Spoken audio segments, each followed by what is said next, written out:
Now they refer to themselves as a lifestyle integrator, lifestyle provider.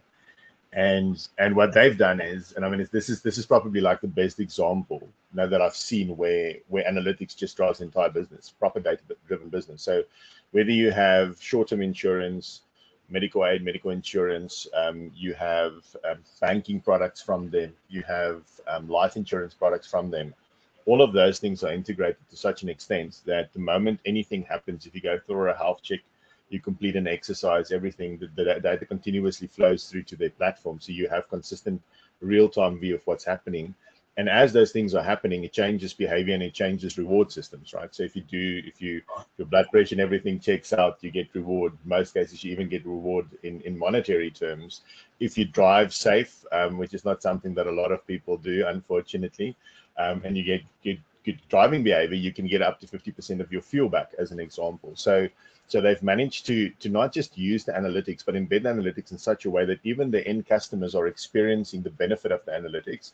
And their customers are becoming data driven, because you look at your scoreboard every morning and you try and figure out what are you going to do today to get more rewards out of the system. But I think practically one of the examples where we've seen a direct impact is in one of our customers, where marketing optimization is a big thing.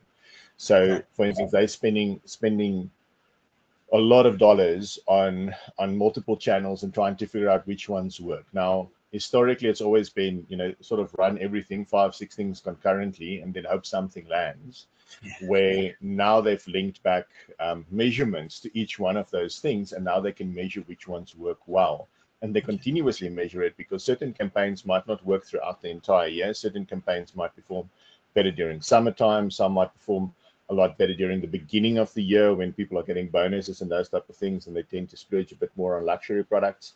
And being able to then link that back. So the first thing there is, you're not just optimizing revenue because you have the right play at the right time to get more customers in, but you're also optimizing costs, because now when you're spending something, you're almost guaranteed to get something back because of previous insights that you've used. And all of that needs to, that is sort of the value chain, right? So you've got the data analytics team delivering what they need to do.